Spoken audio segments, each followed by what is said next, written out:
আসসালামু আলাইকুম। প্রিয় দর্শক, অন্য মঞ্চের আলোচনায় আপনাদের সকলকে আমন্ত্রণ জানাচ্ছি। আজ আমাদের আমন্ত্রিত অতিথি হয়ে আমাদের সঙ্গে আছেন সবকিছু ঠিকই ছিল, নিরাপত্তা, প্রোটোকল, ক্ষমতা। কিন্তু প্রধানমন্ত্রী নিজের দেশেই বুঝতে পারছিলেন না তাকে কোথায় নিয়ে যাওয়া হচ্ছে। চারপাশে নিজের লোক, নিরাপত্তা, তবুও তিনি একা। 2024-এর 5 আগস্ট মাত্র 1 ঘন্টার মধ্যে ভেঙে পড়ে একটি সরকার। 15 বছর ব্যাপী দুর্দণ্ড প্রতাপশালী শেখ হাসিনার সরকার। প্রশ্ন হলো, এই পতন কি হুট করে রাস্তায় শুরু হয়েছিল, নাকি আগে থেকেই ক্ষমতার ভেতরেই লেখা হয়ে গিয়েছিল এর শেষ অধ্যায়? 5 আগস্ট শেখ হাসিনা দেশ ছাড়লেও প্রশ্ন রেখে গেছেন, তিনি কি নিজেই গিয়েছেন নাকি তাকে সরিয়ে দেওয়া হয়েছিল? নর্থ ইস্ট নিউজের বিস্ফোরক প্রতিবেদন দাবি করছে, শীর্ষ সেনা কর্মকর্তাদের কৌশলেই পতন ঘটেছে শেখ হাসিনা সরকারের। এটা ছিল আগে থেকেই সাজানো এক কৌশল। শেষ পর্যন্ত দেখুন, রয়েছে অনেক চাঞ্চল্যকর তথ্য। আসসালামু আলাইকুম, স্বাগত লিস্ট নিউজে। সম্মানিত দর্শক, 5 আগস্ট কুর্মিটোলায় বাসার ঘাঁটিতে রাষ্ট্রীয় প্রোটোকলের কমতি ছিল না, কিন্তু শেখ হাসিনা ততক্ষণে বুঝে ফেলেছেন তার সাথে বিশ্বাসঘাতকতা করা হয়েছে। ক্ষমতার চাবি তার হাত থেকে চলে গেছে। কিন্তু যখন এটা বুঝলেন, ততক্ষণে আসলে জানতে পারলেন প্রায় 1 ঘন্টা আগেই উত্তরায় কারফিউর ব্যারিকেড সরে গেছে। নর্থ ইস্ট বলছে, ইউটিউবে দেওয়া এক বার্তায় শেখ হাসিনা দাবি করেছেন তিনি ভেবেছিলেন তাকে নিরাপত্তার কারণে টুঙ্গিপাড়ায় নিয়ে যাওয়া হচ্ছে, কিন্তু বাসার ঘাঁটিতে পৌঁছানোর পরই বুঝতে পারলেন তিনি ক্ষমতাচ্যুত হয়েছেন, ক্ষমতা হারিয়েছেন। তার নিরাপত্তার দায়িত্বে থাকা এসএসএফ, পুলিশ এবং র্যাবও তার গন্তব্য সম্পর্কে অবগত ছিল না। অথচ ওই দিন সকালে, মানে 5 আগস্ট সকালেই জেনারেল ওয়াকার ভারতের সেনাপ্রধান জেনারেল উপেন্দ্র দ্বিবেদীর কাছ থেকে একটি বাংলাদেশি সামরিক বিমানের ভারতীয় আকাশসীমায় প্রবেশের অনুমতি নিয়েছিলেন, বলছে নর্থ ইস্ট নিউজ। এই অনুসন্ধানী প্রতিবেদনে আরো যেসব তথ্য উঠে এসেছে তা এক কথায় ভয়াবহ, এবং বোঝা যাচ্ছে অনেক আগে থেকেই প্ল্যান করে এগোচ্ছিল একটি গোষ্ঠী। আপনাদের মনে আছে, নিউ ইয়র্কে ক্লিন্টন গ্লোবাল ইনিশিয়েটিভের অনুষ্ঠানে ইউনুসের বলা কথাগুলো নিশ্চয়ই আপনারা ভুলে যাননি। তিনি কি বলেছিলেন, ইট ওয়াজ মেটিকুলাসলি ডিজাইনড প্ল্যান। প্রতিবেদন অনুযায়ী শীর্ষস্থানীয় সেনা কর্মকর্তা এবং ডিজিএফআই এবং এনএসআই প্রধানরা চতুর কৌশল ব্যবহার করে প্রথমে শেখ হাসিনাকে নিজেদের উপর নির্ভরশীল করেছেন এবং তারপর তাকে ক্ষমতাচ্যুত করেছেন। বলা হচ্ছে 2024-এর 7 জানুয়ারি যে নির্বাচন হলো, সেই নির্বাচনের আগেই তৈরি করা হয়েছিল একটি প্রভাব বলয়। এটাকে বলা হচ্ছে চট্টগ্রাম সার্কেল। প্রশাসনের গুরুত্বপূর্ণ জায়গায় গোয়েন্দা সংস্থায় প্ল্যান অনুযায়ী বসানো হয়েছে বাছাই করা ব্যক্তিদের। সেগুলো কি কি? নর্থ ইস্টে যেগুলো এসছে দু একটি বলি। চট্টগ্রামের মোহাম্মদ কায়কাউসকে প্রিন্সিপাল সেক্রেটারি বানানো হয়েছে, মুখ্য সচিব। এরপর হাটাজারি নিবাসী মেজর জেনারেল মোহাম্মদ হোসেন আল মোর্শেদকে বলা হচ্ছে তিনি মোর্শেদ খান, মানে বিএনপির নেতা, সাবেক পররাষ্ট্রমন্ত্রী, তার ভাগ্নি জামাই, তাকে এনএসআই ডিজি করা হয়েছে। এখন তিনি অ্যাডজুটেন্ট জেনারেল। এবং কক্সবাজার নিবাসী মেজর জেনারেল হামিদুল হককে ডিজিএফআই এর মহাপরিচালক পদে বসানো হয়েছে। লিখছে যে এই হামিদুল হকের পরামর্শেই সাংবাদিক নাইমুল ইসলাম খানকে প্রধানমন্ত্রীর প্রেস সেক্রেটারি নিযুক্ত করা হয়েছিল। দর্শক, আপনাদের নিশ্চয়ই মনে আছে, নাইম ভাই আমাদের সিনিয়র ভাই, নাইম ভাইকে প্রেস সেক্রেটারি করার পরে এটা নিয়ে কত তর্ক বিতর্ক হয়েছিল এবং তার নিয়োগ প্রক্রিয়া বেশ কিছুদিন থেমেছিল। পরে শেষ পর্যন্ত তিনি আবারও প্রেস সেক্রেটারি হতে পেরেছিলেন। আজকে বোঝা যাচ্ছে পেছনে শক্তিটা আসলে কি ছিল বা কারা ছিলেন। এবং প্রতিবেদনে বলা হচ্ছে যে ওই সময়কার মিলিটারি সেক্রেটারি মেজর জেনারেল কবির আহমেদও এই চক্রের সঙ্গে ঘনিষ্ঠ সম্পর্ক গড়ে তোলেন ওই সময়। এছাড়া পাকিস্তানের সঙ্গে ঘনিষ্ঠ সম্পর্কের সালমান এফ রহমান, আমরা সবাই জানি সালমান এফ রহমানের সঙ্গে পাকিস্তানের ঘনিষ্ঠতা। তার বাবা পাকিস্তানের কেন্দ্রীয় মন্ত্রী ছিলেন, সম্ভবত শিক্ষামন্ত্রী ছিলেন ফজলুর রহমান সাহেব। এখন তার সঙ্গে পাকিস্তানের সম্পর্ক ভালো, খুব স্বাভাবিক, ব্যবসা বাণিজ্য করেন, নামকরা ব্যবসায়ী, আলোচিত ব্যবসায়ী আসলে। এই সালমান এফ রহমান উপদেষ্টা হন প্রধানমন্ত্রীর বিনিয়োগ বিষয়ক উপদেষ্টা, বেসরকারি বিনিয়োগ, এবং তিনি ক্রমশ আমরা দেখেছি যে সরকারের ব্যাপক প্রভাবশালী হয়ে উঠেছিলেন। এছাড়া ঢাকায় জাতিসংঘের তৎকালীন যে আবাসিক প্রতিনিধি গোয়েন লুইস, যিনি এখন মিয়ানমারে তার পদায়ন হয়েছে, এই চক্রের প্রত্যেকের সঙ্গে তিনি নিয়মিত যোগাযোগ রাখতেন। একবার ভাবুন, গোয়েন লুইসের কি কাজ, তিনি জাতিসংঘের মতো একটি প্রতিষ্ঠানের বাংলাদেশ আবাসিক প্রতিনিধি হিসেবে কাজ করতেন, কিন্তু তাকে পলিটিক্যালি অত্যন্ত সক্রিয় দেখা গেছে এবং ষড়যন্ত্রের ভিতরেও তিনি জড়িত আছেন। নর্থ ইস্টার্ন নিউজ আজকে এটি বলছে, এবং বলছে যে তিনি গোয়েন লুইস জেনারেল ওয়াকারের সঙ্গে প্রায় দেখা করতেন। কি কাজ জেনারেল ওয়াকারের সঙ্গে গোয়েন লুইসের? জেনারেল ওয়াকারই বা তাকে কেন এত সাক্ষাৎ দিতেন? জানা যায় গোয়েন লুইস শেখ হাসিনার সরকারের প্রতি অসন্তুষ্ট ছিলেন, তা তো বোঝাই যায়। মোহাম্মদ ইউনূস অন্তর্বর্তী সরকারের প্রধান উপদেষ্টা হওয়ার পরে যখনই গণমাধ্যমের সঙ্গে গোয়েন লুইস কথা বলেছেন, তিনি এমন সব কথা বলেছেন যে কথাগুলো আসলে ইউনূসকে একটা ব্ল্যাঙ্ক চেক লিখে দেওয়ার মতো করে। এবং যে অন্তর্ভুক্তিমূলক নির্বাচন প্রসঙ্গে গোয়েন লুইস এক নতুন ফর্মুলা জারি করেছিলেন, বলেছিলেন লোকজন যদি ভোট কেন্দ্রে যায় ভোট দেয়, সেটাই অংশগ্রহণমূলক নির্বাচন। মানে নিজেদের স্বার্থের জন্য তারা কি করতে পারেন, জাতিসংঘের তো আসলে বিশ্বব্যাপী কোনো করবার কিছু নেই, বাংলাদেশের মতো একটি দরিদ্র দেশে এসে তারা সবকিছু তছনছ করে দিয়েছে।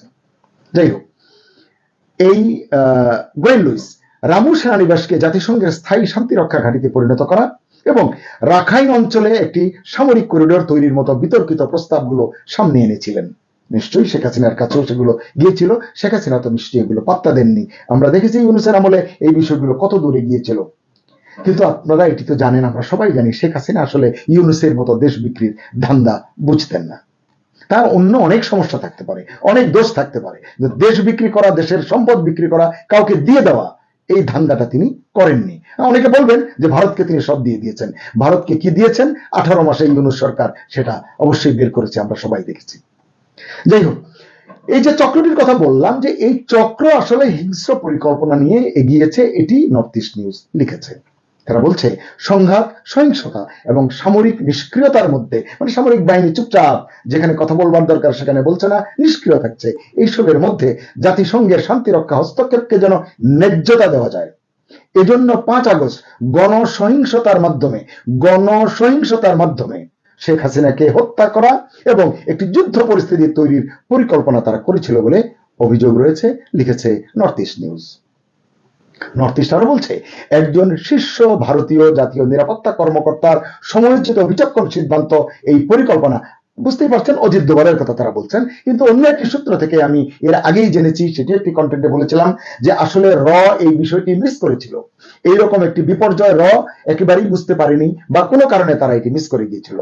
কেজিবির তরফ থেকে এটি জানানো হয়েছে দিল্লিতে, দিল্লির শীর্ষ পর্যায় থেকে রয়ের কর্মকর্তা এবং নিরাপত্তা কর্মকর্তাদের এটি নিয়ে নরেন্দ্র মোদী বা অন্য কেউ অত্যন্ত প্রেসার দিয়েছিলেন, এবং তারপরে কিছুক্ষণের ভিতরে এই দৃশ্যপটটি পাল্টে যায়। এই যে শেখ হাসিনাকে নৃশংসভাবে হত্যা করার চিন্তা, হেনস্থা করবার কুপরিকল্পনা এবং চূড়ান্ত অপদস্থ করার বদ মতলব হীন চক্রান্ত, এগুলো আসলে এই ঘটনার মধ্য দিয়ে কেজিবি করুক আর র করুক বা অজিত দোভাল করুক, এটি ব্যর্থ হয়েছিল। সুপ্রিয় দর্শক, আপনারাও দেখেছেন শেখ হাসিনার প্রস্থানের খবর ছড়িয়ে যাওয়ার পর অরাষ্ট্রীয় শক্তিগুলো, নন স্টেট অ্যাক্টর শক্তিগুলো কোনো প্রতিরোধ ছাড়াই গণভবন, সংসদ ভবন এবং প্রধানমন্ত্রীর কার্যালয়ে ভাঙচুর চালিয়েছে, লুটপাট করিয়েছে, নির্বিকার ভঙ্গিতে, নির্বিবাদে। কেউ তাদের এতটুকু বাধা দেয়নি বা প্রতিরোধ করেনি। কেন করেনি? প্রশ্নটি একবার নিজেকেই করুন। ক্ষোভ আছে শেখ হাসিনার প্রতি, রাষ্ট্রীয় প্রতিষ্ঠান, রাষ্ট্রীয় ভবন, রাষ্ট্রীয় সংস্থার প্রতি এই ক্ষোভ কার স্বার্থে? যাই হোক, এদিকে আওয়ামী লীগের নেতারা, মানে ওই সময় কারা, আওয়ামী লীগের নেতারা যারা ওই সময়ে বলা হচ্ছে ওই সময়ে শেখ হাসিনার কাছাকাছি ছিলেন বা তার সঙ্গে যোগাযোগে ছিলেন, তারা শেখ হাসিনাকে বারবার আশ্বাস দেবার চেষ্টা করেছিলেন, বলবার চেষ্টা করেছিলেন যে রাজনৈতিকভাবেই এখনকার যে পরিস্থিতি, এটিকে মোকাবেলা করা উচিত বা আমরা করতে চেষ্টা করতে পারি। শেখ হাসিনা আসলে রাজি হননি। কেন রাজি হননি? বুঝতে পারবেন, কারণ জেনারেল ওয়াকার এবং সেনাবাহিনীর আরো কয়েকজন শীর্ষ কর্মকর্তা রাজনৈতিকভাবে পরিস্থিতি মোকাবিলা করলে মানে পরিস্থিতি আরো ভয়াবহ হবে, তিনি নিরুৎসাহিত করেছেন তারা এটিকে। তারা বলেছেন এতে হতাহতের সংখ্যা বেড়ে যাবে এবং পরিস্থিতি নিয়ন্ত্রণ করা শেষ পর্যন্ত হয়তো সম্ভব হবে না। তারা মানে ওই চক্র শেখ হাসিনার ছোট বোন শেখ রেহানা এবং বেসরকারি বিনিয়োগ উপদেষ্টা সালমান এফ রহমানকে একেবারে মুখ্যম সময় মতো কাজে লাগিয়েছেন। কিভাবে করেছেন জানি না, হয়তো ভয়ভীতি দেখিয়েছেন বা কিসের কারণে আমি জানি না, তাদের সহায়তায় মানে শেখ রেহানা এবং সালমান এফ রহমানের সহায়তা তারা শেখ হাসিনাকে শেষ পর্যন্ত সামরিক নির্ভর থাকতে রাজি করিয়েছিলেন বা বাধ্য করেছিলেন। আপনাদের আরো মনে আছে শুরুর দিকে যে কোটা আন্দোলন এটা কিন্তু সহিংস ছিল না, এটা কাউকে দোষ দিয়ে লাভ নেই। ক্রমশ ধীরে ধীরে এটি সহিংস রূপ নিয়েছিল। এই প্রতিবেদন বলছে এই সময় সেনা এবং গোয়েন্দা সংস্থার পক্ষ থেকে আন্দোলন দমনে জোর দেওয়া হয় শক্তি প্রয়োগের দিকে, কৌশলের বিষয় নয়। আমরা তো জানি অতীতে অনেক সরকারের সময় গোয়েন্দারা গোপনে নানান লেভেলে কথা বলে সরকার বিরোধী আন্দোলন নস্যাৎ করেছে, কিন্তু এবার হয়েছে উল্টোটা। এমনকি 6 ছাত্র নেতাকে যে আটক করা হয়েছে সে তাদেরকে আটক করে যে বিবৃতিতে স্বাক্ষর করতে বাধ্য করার যে ঘটনাটি ঘটেছিল এটি আসলে বিক্ষোভকে আরো উস্কে দিয়েছিল এবং সরকার পতনে ভূমিকা রেখেছিল। রাজনৈতিক বিশ্লেষকরা বলেছেন যে উদ্ভূত সহিংস পরিস্থিতি মোকাবিলায় সেনাবাহিনীর উপর নির্ভর করাই ছিল শেখ হাসিনার সবচেয়ে বড় রাজনৈতিক ভুল। নিজেকে বাঁচাতে নির্বাসনে গিয়ে দেশান্তরী হয়ে সেই ভুলের মূল্যই তিনি চুকিয়েছেন। 5 আগস্ট আপনারা টিভি স্ক্রলে যখন শুনলেন বা আমরা যখন জানলাম সেনাপ্রধান জাতির উদ্দেশ্যে ভাষণ দেবেন, তখনই আসলে বোঝা গেছে সরকার বা শাসন ব্যবস্থায় পরিবর্তন হতে যাচ্ছে বা হয়ে গেছে। এই কারণেই হয়তো প্রশ্ন উঠছে সবকিছু আগে থেকেই পরিকল্পিত ছিল। নর্থ ইস্ট নিউজ লিখছে শাসন পরিবর্তনের অন্যতম প্রধান ফল ছিল জামাতের রাজনৈতিক পুনর্বাসন। জামাত নিষিদ্ধ ছিল, শেখ হাসিনা জামাতের প্রতি ন্যায় করেছেন না অন্যায় করেছেন সেই বিতর্ক বাদ দিয়ে রাতারাতি মুহূর্তের ভিতরে জামাত আবার একেবারে মানে প্রভাব বলয়ের কেন্দ্রবিন্দুতে এসে দাঁড়ালো। এতে আরো বলা হয়েছে জেনারেল ওয়াকার কয়েকটি সেনানিবাসে নিষিদ্ধ ঘোষিত জামাত নেতাদের সঙ্গে বৈঠক করেছিলেন। এটি সত্য মিথ্যা জানি না, তবে এটি তো আপনারা সকলেই শুনেছেন। তিনি যখন দেখেছেন টেলিভিশনে কথা বলেছেন, সর্বপ্রথম তিনি বলেছেন যে জামাত নেতারাও এখানে এসেছিলেন। জামাত প্রীতি তার একটি এটি বদনাম বা সমালোচনা, এটি কিন্তু এখন জনমনে বেশ প্রতিষ্ঠিত। নর্থ ইস্ট যেসব কৌশলের কথা লিখেছে এই প্রতিবেদনে, এটা যদি বলি এরকম যে প্রথমে হচ্ছে ঘিরে ফেলা শেখ হাসিনাকে বা প্রধানমন্ত্রীকে, তারপর তাকে নির্ভরশীল করা গোয়েন্দাদের উপর, সেনাবাহিনীর উপর, এরপর বিচ্ছিন্ন করা জনগণ থেকে, রাজনীতির মাঠ থেকে, সকল জায়গা থেকে, প্রশাসন থেকে, এবং সবশেষে সরিয়ে দেওয়া ক্ষমতা থেকে। অর্থাৎ আমি দেখলাম যে এখানে 4 ধাপের গেম প্ল্যান বাস্তবায়ন করা হয়েছে। দর্শক আপনারা জানেন যে ইতিহাসে বিভিন্ন দেশে অনেক সরকারের পতন হয়েছে, কিন্তু এত এত যে সরকারের পতন হয়েছে সব পতনের পেছনে কিন্তু এত প্রশ্ন থাকে না যত প্রশ্ন বাংলাদেশের সরকার প্রধানের পতনকে ঘিরে এখনো পর্যন্ত উচ্চারিত হচ্ছে। তাই বলছি, যদি এই প্রতিবেদনে উঠে আসা অভিযোগগুলো সত্য হয় তাহলে বুঝতে হবে 5 আগস্ট শুধু একটি রাজনৈতিক পরিবর্তন হয়নি, এটি শুধু একটি সরকার পতনের গল্প ছিল না, এটি ছিল বাংলাদেশের সাম্প্রতিক ইতিহাসের সবচেয়ে বড় ইনসাইড গেম বা ইনসাইড অপারেশন, যেখানে রাষ্ট্রীয় ক্ষমতার ভেতর থেকেই লেখা হয়েছে সরকার পতনের স্ক্রিপ্ট। দেশি বিদেশি ডিপ স্টেট মিলে এটি লেখা হয়েছে। সুপ্রিয় দর্শক, 5 আগস্টের পর বাংলাদেশে সবকিছু বদলে গেছে, কিন্তু একটা জিনিস কিন্তু বদলায়নি, সেটা হলো সত্যটা এখনো আড়ালিয়ে রয়ে গেছে। আমরা কি সেই সত্যটা কখনো জানতে পারবো? সুপ্রিয় দর্শক, সাজ্জাদ কাদিরের শুভেচ্ছা নিন। এই মুহূর্তে আপনাদের সামনে যথারীতি হাজির হয়েছে উত্তর পূর্ব ভারতের গণমাধ্যম নর্থ ইস্ট নিউজে প্রকাশিত বাংলাদেশের সিনিয়র সাংবাদিক এনায়েত কবিরের series story the Bangladesh expose part 7 নিয়ে।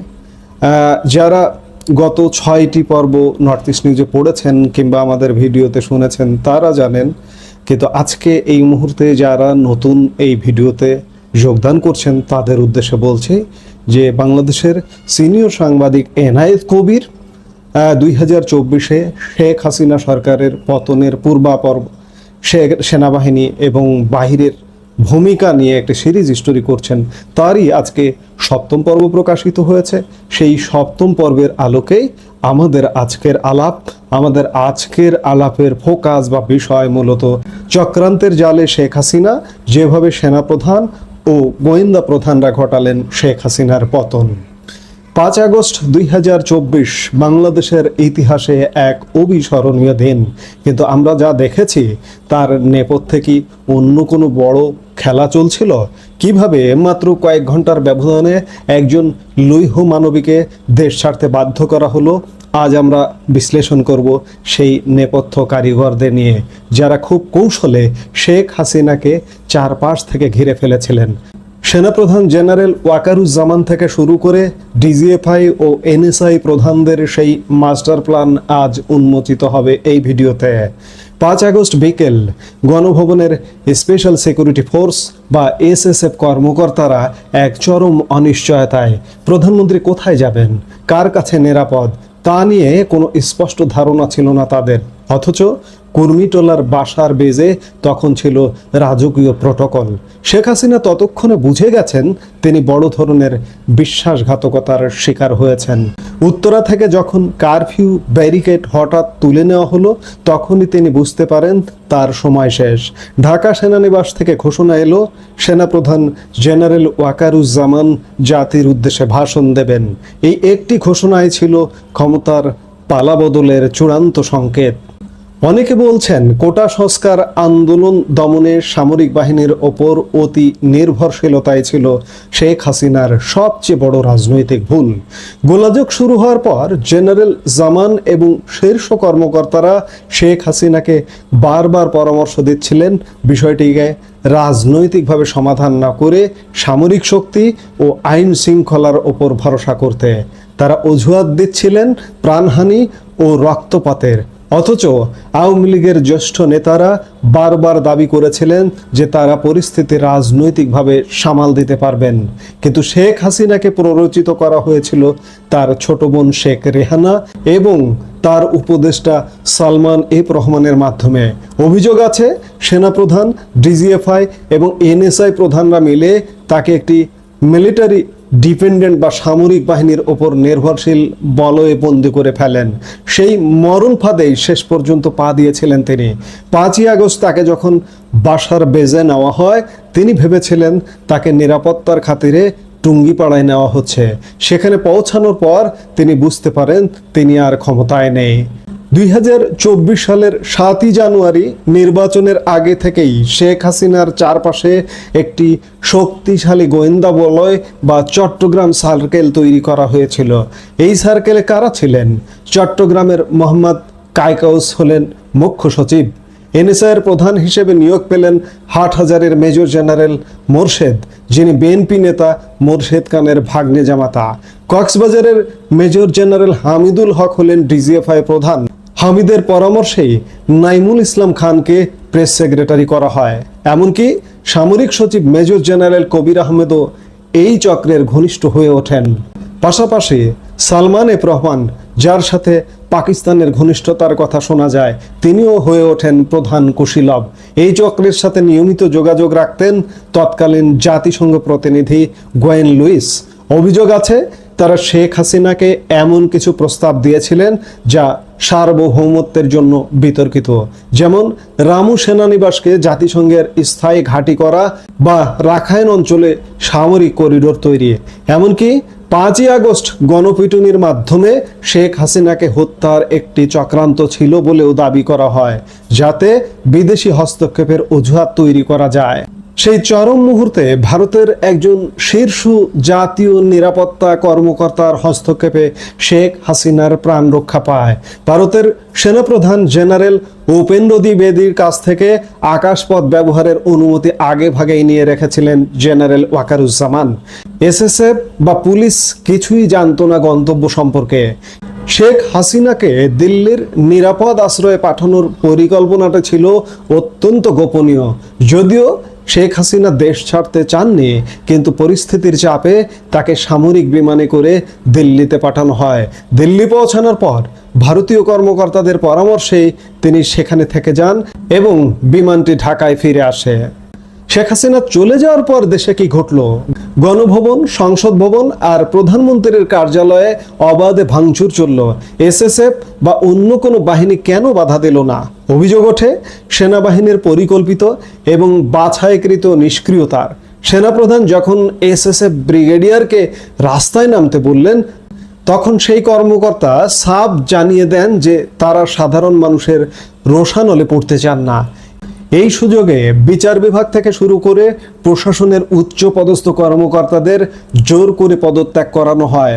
অথচ অদ্ভুত ব্যাপার হলো সেনানিবাসগুলোতে 627 জন ভিআইপিকে আশ্রয় দেওয়া হয়েছিল। তাদের মধ্যে অনেকে পরে দেশ ছেড়েছেন, আবার কাউকে ডিবি পুলিশের হাতে তুলে দেওয়া হয়েছিল।